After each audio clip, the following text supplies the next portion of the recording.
This was my response to a letter from a friend, updated only very slightly, and it was posted 3 months before the 2012 general election. Sadly, the question still haunts us. Thanks so much for your comments. I completely and enthusiastically agree. You said we have bigger fish to fry, and we certainly do have enormous financial issues. We really have been living beyond our means for decades, and our politicians, both R's and D's, have done a good job of protecting their jobs instead of doing their jobs, and in the process, they have led the public to believe that there is a free lunch. We, the public, somehow went along with them when, to paraphrase Richard Pryor, the politicians said to us, "You're going to believe me or you're lying good sense." And we believed them. Go figure. Notwithstanding the stupidity of all parts of that dynamic, my original comments that seem polarized were and are intended to be focused on the broader issue. You used the word reprehensible, and it is both apt and at the heart of my meaning. Here are a few data points, all of which raise a singular question. The Republicans, led by Ted Cruz, held hostage the entire nation, even the entire world economy, to their fiscal demands. I understand that it was a leverage point, but the debt ceiling and a new budget are two entirely different things, and the authorization to increase the debt ceiling should have been done as an independent issue. It should have been done immediately in order to declare our resolve to remain the standard for the world economy. Threatening financial disaster can be seen in another way. It is a statement of the kind of America Republicans are trying to create. Is that really who we Americans are? Conservatives Reagan, Bush 1 and Bush 2, each in his time, ran up the biggest deficits and debt in the history of the world. Reagan and Bush increased taxes to pay for their spending. Bush 2 instead both decreased taxes and started two unnecessary wars. All of that pushed us to the brink of financial disaster. Is that really who we Americans are? Recall for a moment the Reagan-initiated frenzy for deregulation, a Republican mania that continues today. That led directly to the financial collapse of 2008, and yes, D's were complicit in that. All those trillions of bailout dollars are gone, and with no accountability and nearly no mechanisms to prevent another round of too big to fail. Strangely, the Republicans are howling for still more deregulation, which would put us at even greater risk. Is that really who we Americans are? A violent storm went through my area this morning, and a power line was downed by a broken tree limb just a block from my house.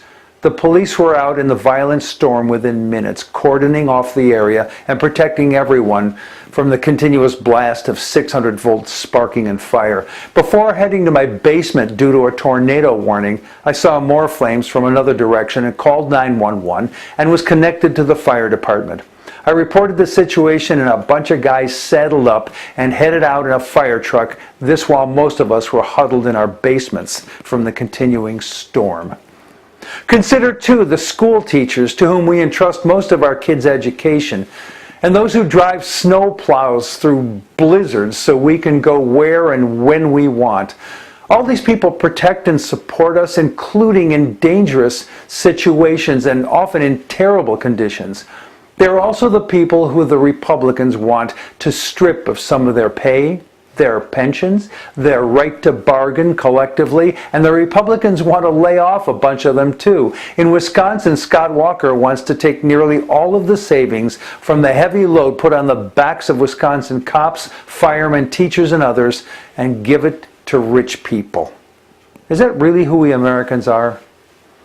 Paul Ryan wants to kill Medicare, send everyone and their money to a few private medical insurers, and leave millions of those who need health care adrift in their poverty. 70% of the savings from his plan to kill Medicare would go directly to rich people and corporations.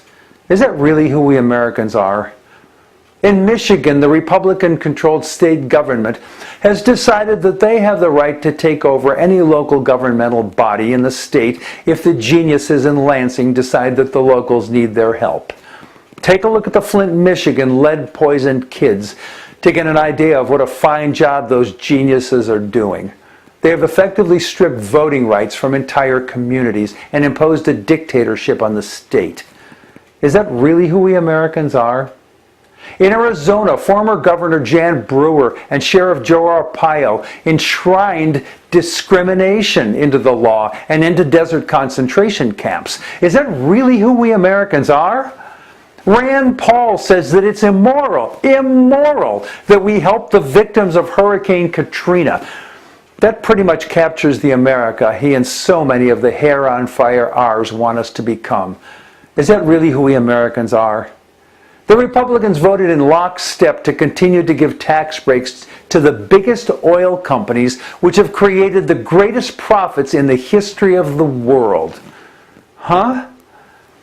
Everything I see tells me that the Republican Party wants to turn the clock back to the days of the robber barons. Life was very good then for the very rich. For everyone else, well, it wasn't so good. The Republicans seem to be in favor of anything to kill those hated programs that help people who need help.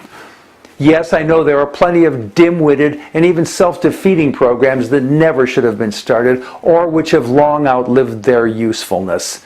And don't misunderstand me, there's nothing wrong with being rich. The wrong is in excluding everyone else. The financial burden from the past is enormous and vexing. The financial challenge of the future will look different from the free lunch nonsense to which we are accustomed. There's plenty of fixing to do. The key, though, is our clarity of vision of who we want to be, our national true north.